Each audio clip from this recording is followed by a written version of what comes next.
Welcome back to College Compass by experts at scholarship.org. I'm Leslie Cornwell. And I'm Dina Bazoo. This time of year, high school seniors are starting to hear back from the colleges they applied to, whether that's an acceptance, a wait list, a rejection, or something in between. If that's you, it's completely normal to feel overwhelmed or unsure about what comes next as you try to figure out what college is the right fit. Today, we're here to break it all down and answer your most commonly asked questions about the college decision process. Joining us for this conversation is one of our own Snow Scholars, Laila Amro. Laila received her scholarship in 2023 and is currently attending Florida Atlantic University, where she's pursuing a Bachelor's of Business Administration in Marketing. She also works as a resident assistant in one of the residence halls on campus. Layla will be sharing her firsthand insights in what helped her make her own college decision.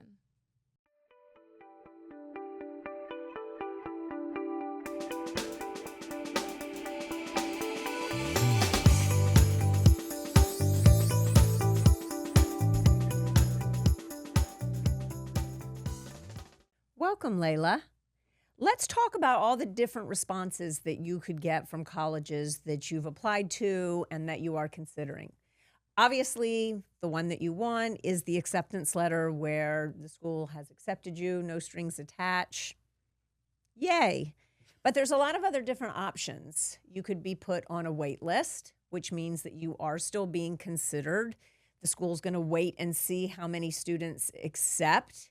That school is their choice. And then depending on where you are on the wait list, then you'll be notified.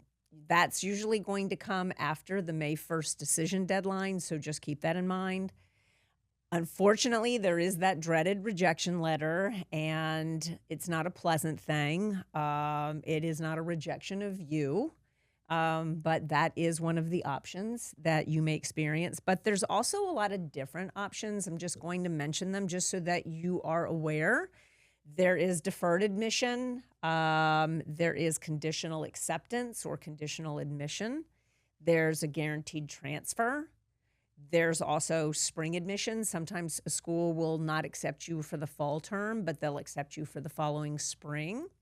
Likewise, there's also summer admission because sometimes school will say that you can attend, you've been accepted, but you must start in the summer session.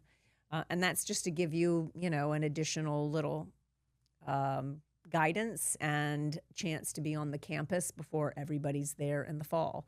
So those are some of the different types of notifications that you may get from some of the schools that you're considering. Great, thank you for that, Leslie. And now we'll talk about some of the what we should do after we get those acceptance letters, rejections, or if we have been waitlisted. What should we do if we have been accepted to a school or admitted or waitlisted? So something that you could really do is just really consider all the financial costs, the different housing opportunities, all the different aspects, the campus culture, and that could help you decide which school, would be your top 3 or top 5, and then you can continue off that. Right. I agree. I think that your first factor that you should be considering is the financial aspect, because when you get your acceptance, let's assume that that's what we're talking about. You've been accepted to a school.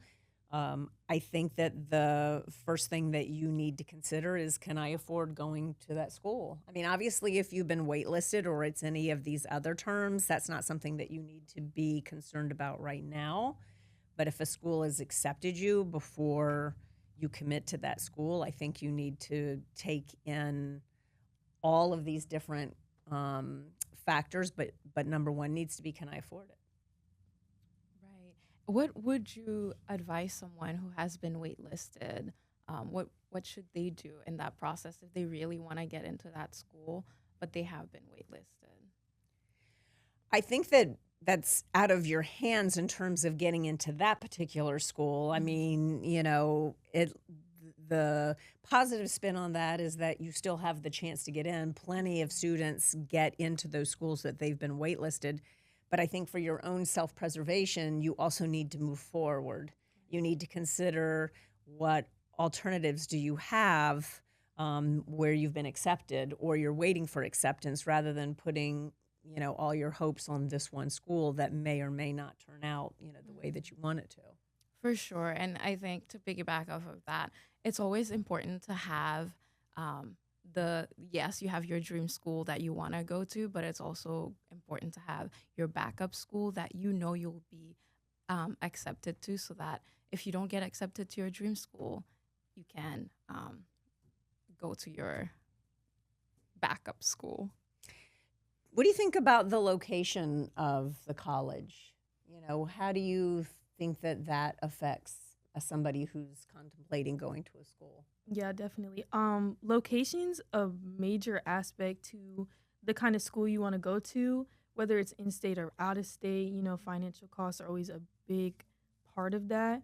So I feel like for me, it would have been better to tour more schools, just because, one of my top three was somewhere I came to recently find out that I would not have liked the location of the school. There are virtual tours, so you could go virtually and like read more about where the school is and like the surrounding, social life or anything like that around it. It's a different culture at every school, so that's also a big thing depending on where it is. If you go to South Miami, it's definitely going to be different than a different part of Florida. For sure. I think location could be an important aspect of, choosing a school, but you also want to think about the school culture.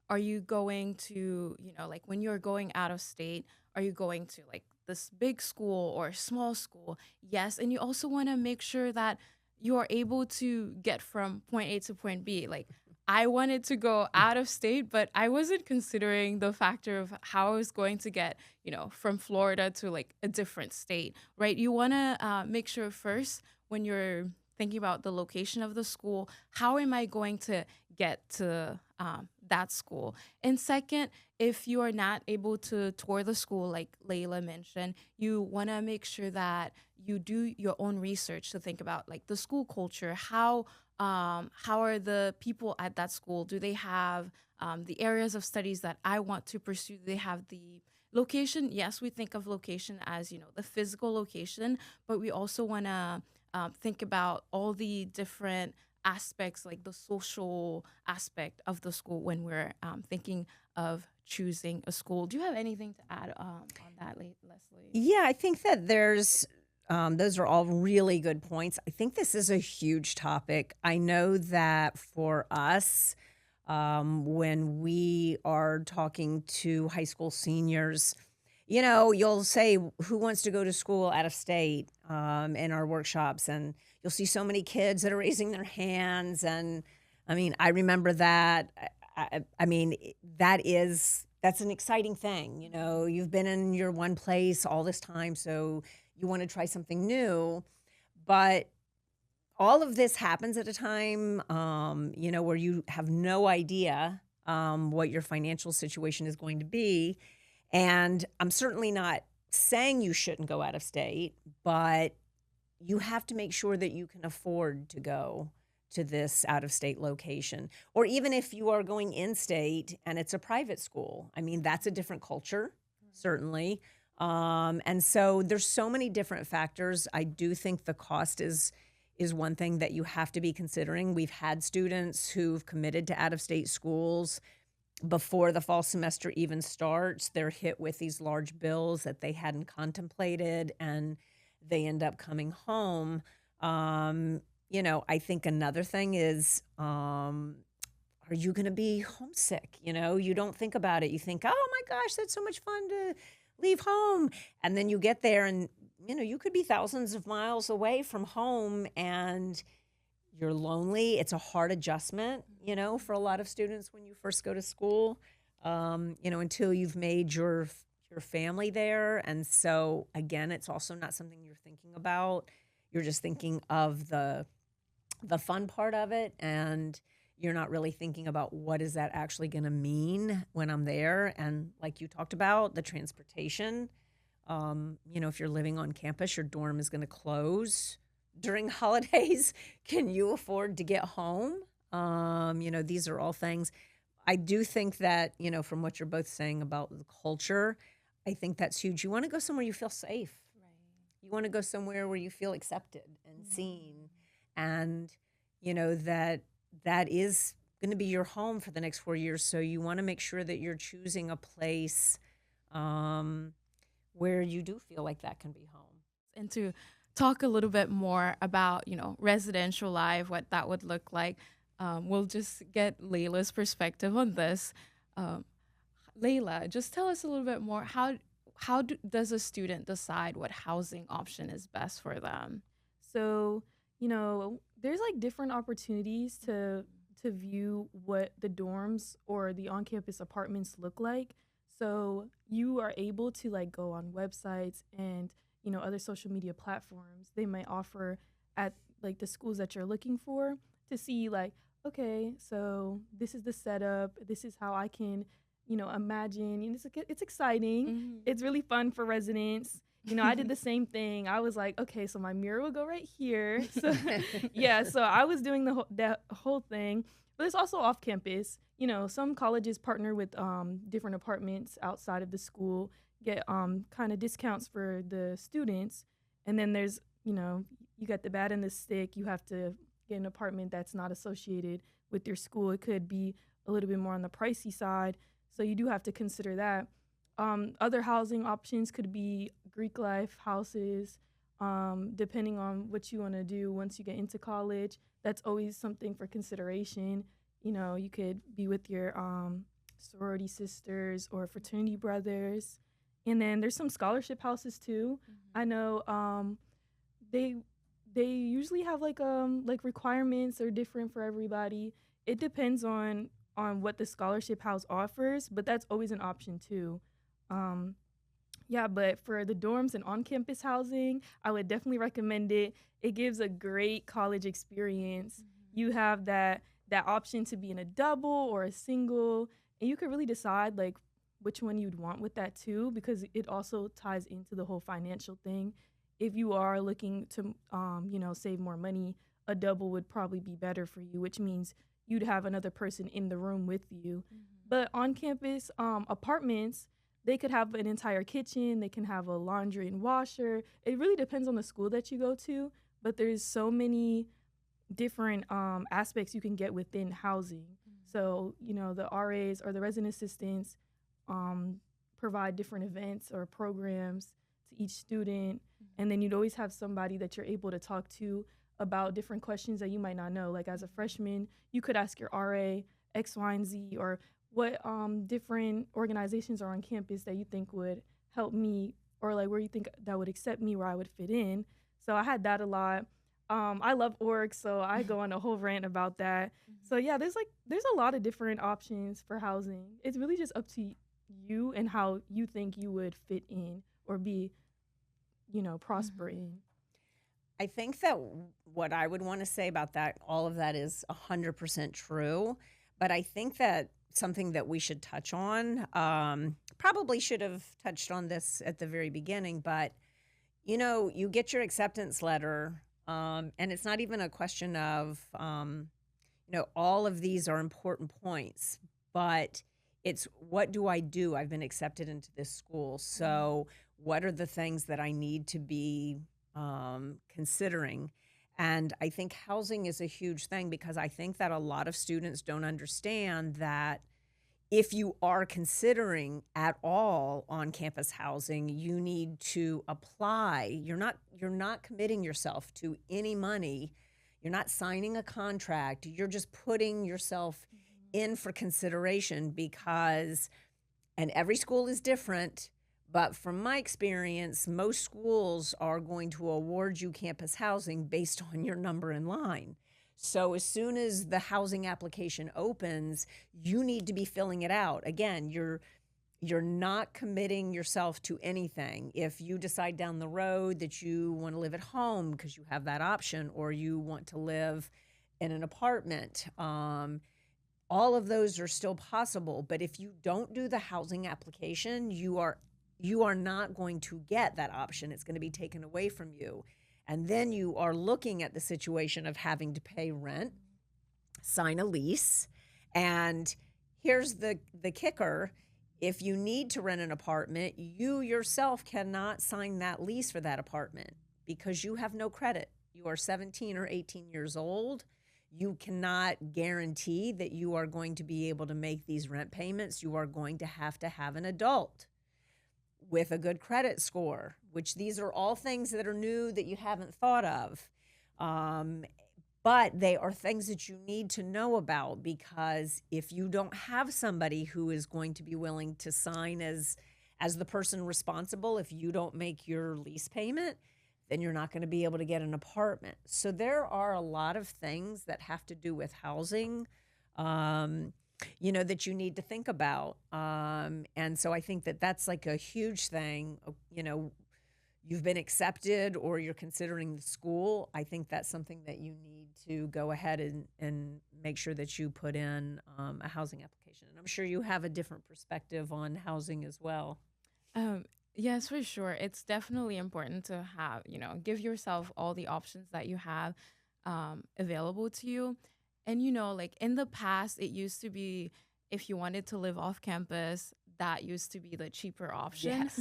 But now with the rising costs of housing, Great point. living off campus has become like way more expensive, especially if you're going to be in a big city like New York, Miami. Living off campus will be much more expensive. So you definitely want to consider that when you're choosing your housing option. And some schools require you to live on campus your first year, and that's okay. And when they require you to live on campus, a lot of times the way they decide your housing choice is by you filling out an application. And a lot of times you might be filling out that application with your parent because it asks you about your living habits and all those things about you. You definitely want to make sure that you're filling out that application as honest as possible, because that will mean because this is how the housing association on campus will pair you with if you're living in a double, that's how they'll pair you with a roommate. And so definitely you want to make sure you're filling out those as honestly as possible. I think it's a great point. And I know there's so many different ways now that, people can find other people as roommates, and you can fill out, the questionnaires. So if you're somebody who likes to party, but you're somebody who likes to study, you can make sure that you're compatible. And the only other thing that I would say about that is that, the other thing to consider is it's a different lifestyle. If you're on campus, some campuses or some schools will require that you purchase a meal plan, which means that you're going to be purchasing a certain amount of meals that you're going to eat at the places on campus, because you're not allowed to cook in your room. They have limitations on, you're not going to have an oven in your room. Every school is going to be different about the electrical things that you can have in your dorm room. So that frees you up if you have an apartment because, as Dina said, you now have a kitchen, or Layla said that.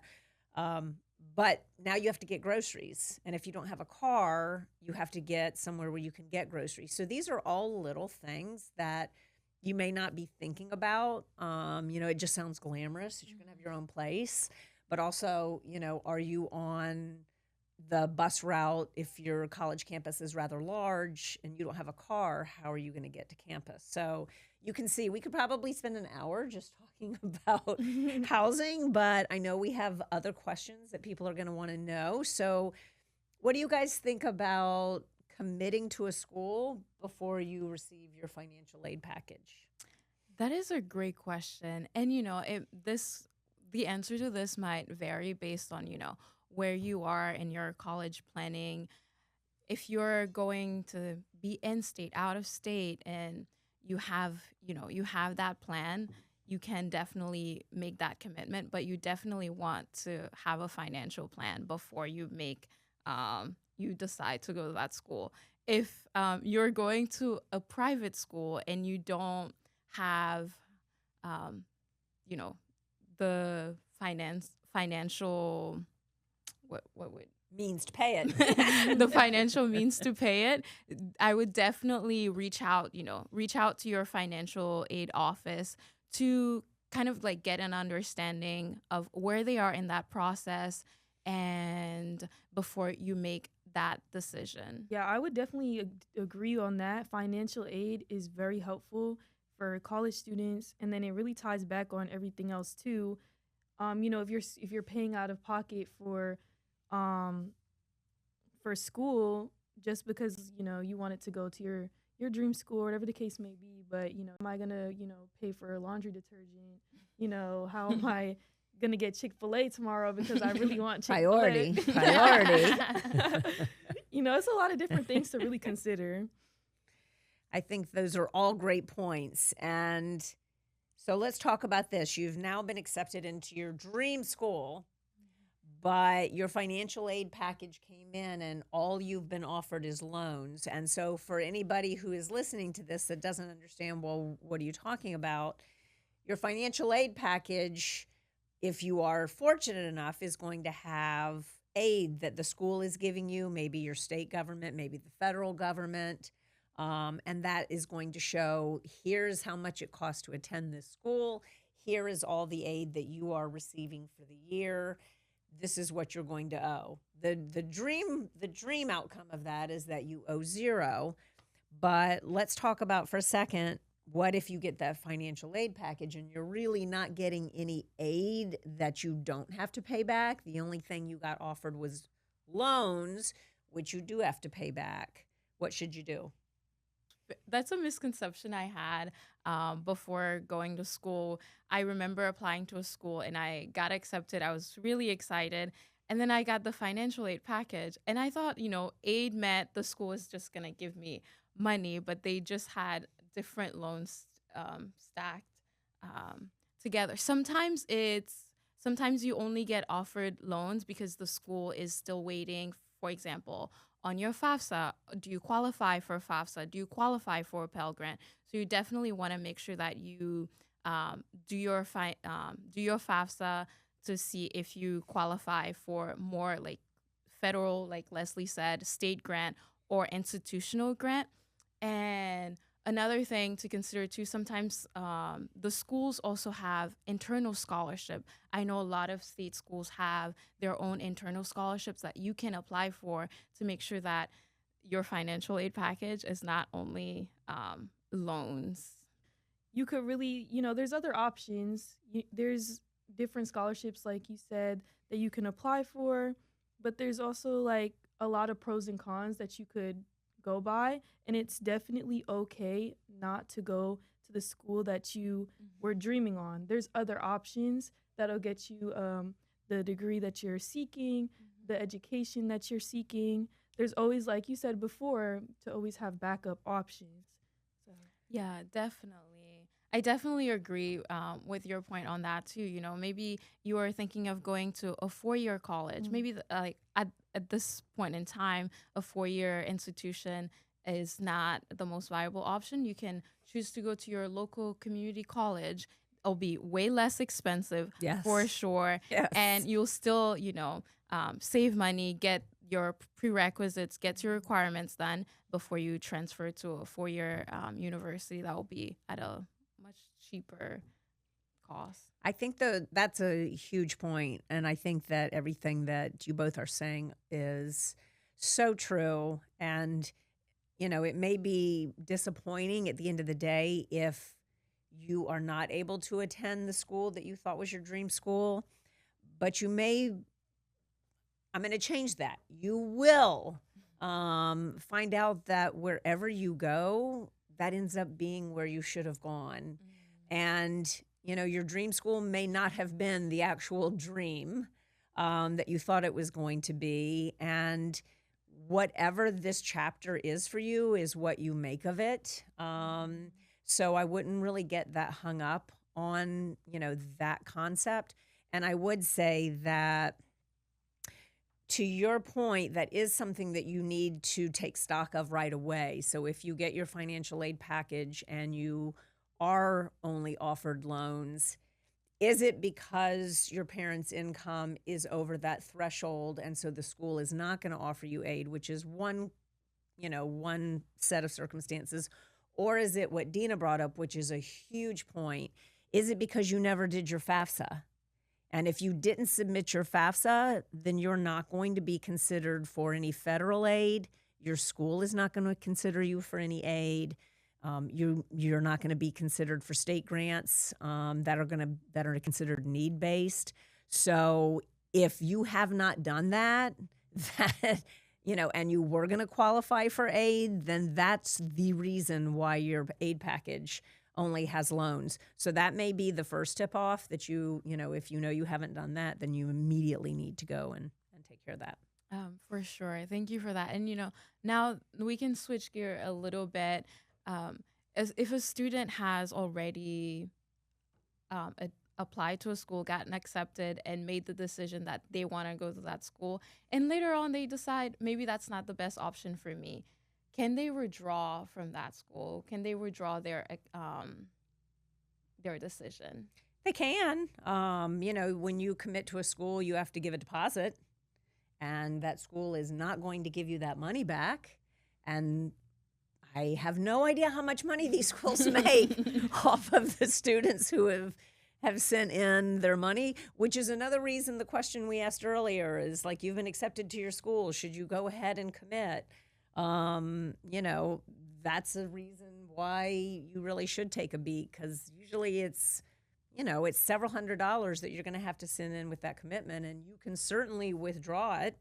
But the school is not going to say, and here's your money that you sent in. Please have a nice future. Right.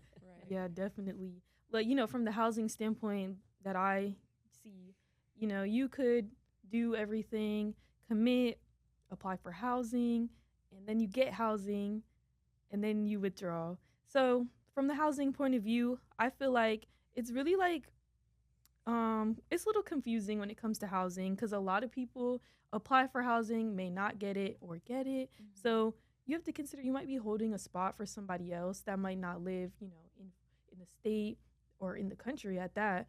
And then you end up withdrawing, and they get that spot for the dorm or the apartment, and they're coming in same day with not the necessities that they may need. Mm-hmm. So it's also a lot to really consider, but at the end of the day, it is your decision, and wherever you feel right is where you should decide.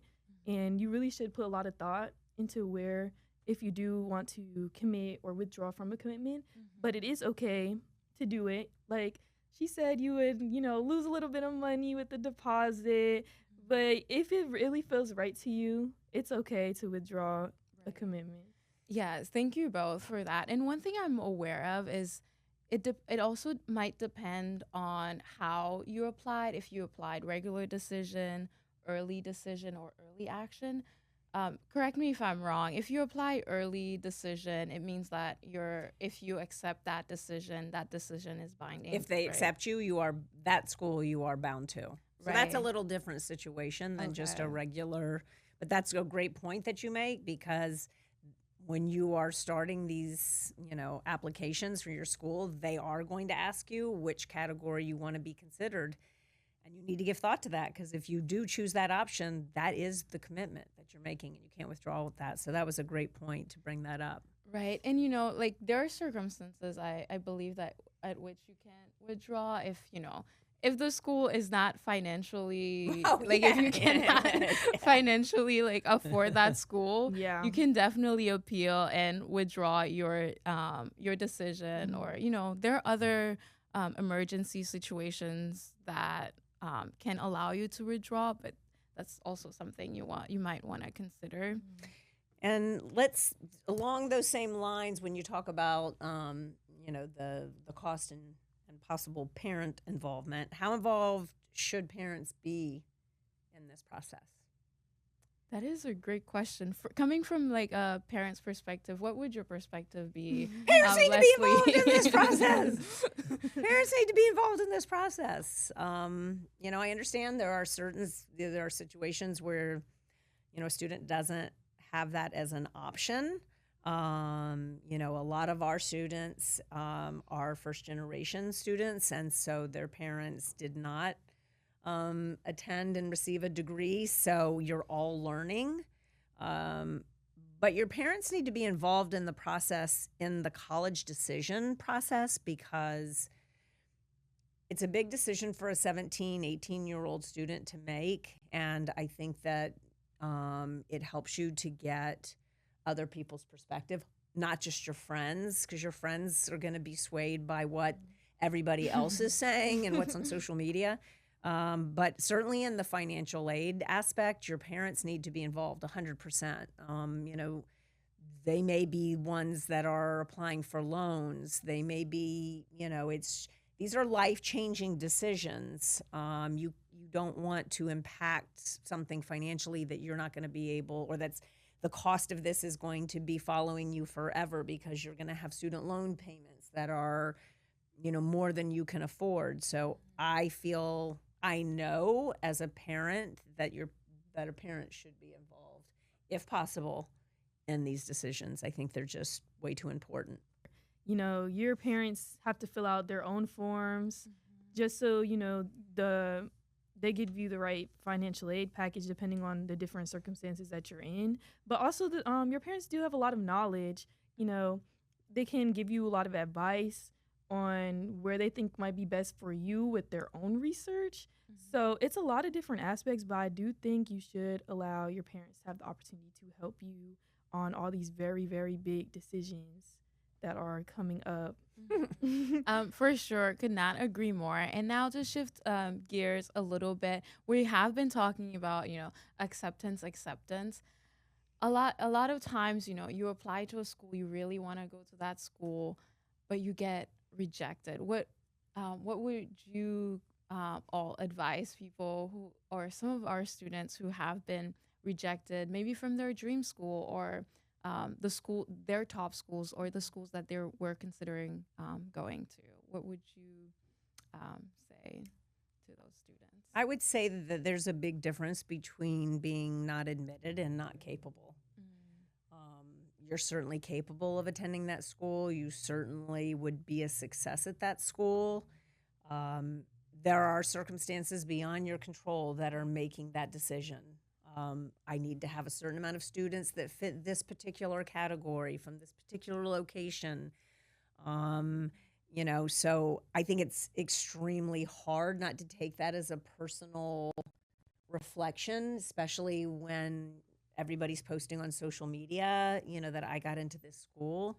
I think that blows up things so much, and it's such a much harder way than they need to be. But I think that you will find that, again, wherever you end up going is the school that was best for you. There's a reason that this happened, and you just have to trust that it's all going to be working out for the best. Yeah, I would definitely give it a pause, think about it, and then reframe this as an opportunity. So Love that. yeah, you could use this. Okay, now we're going to a different location, and then turns out I love this location. I want to grow here. I want to continue this after school. This is really where my heart is. Or maybe the new location inspires you to change your major into something else that is you're really passionate for that you didn't know before. So I wouldn't use this as a downfall, but I would definitely use this as a ladder to keep going. There's going to be more. Like that. There's going to be more schools, more acceptances. You just got to take it day by day. Everybody goes through downfall. You just got to keep pushing.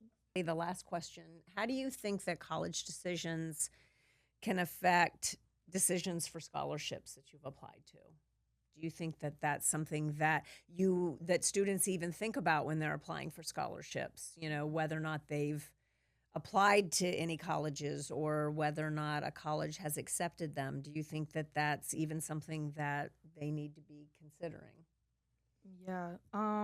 Scholarships, there might be some scholarships that only will accept you or like grant you the opportunity if you go to specific schools. So that could be an aspect to it, just to show like that you are passionate to, further your education is also something very important to, different scholarships. So just to show like, hey, I applied to all these different schools. I really want to continue to grow my education and learn more. That's a big aspect to the whole situation as well. Yes, for sure. To add on to that, a lot of times when you're applying for a scholarship, the scholarship committee, like people who are reading your application, they want to see that you have a plan. And when you have applied to schools and you have gotten accepted to some schools, it shows that you have that plan.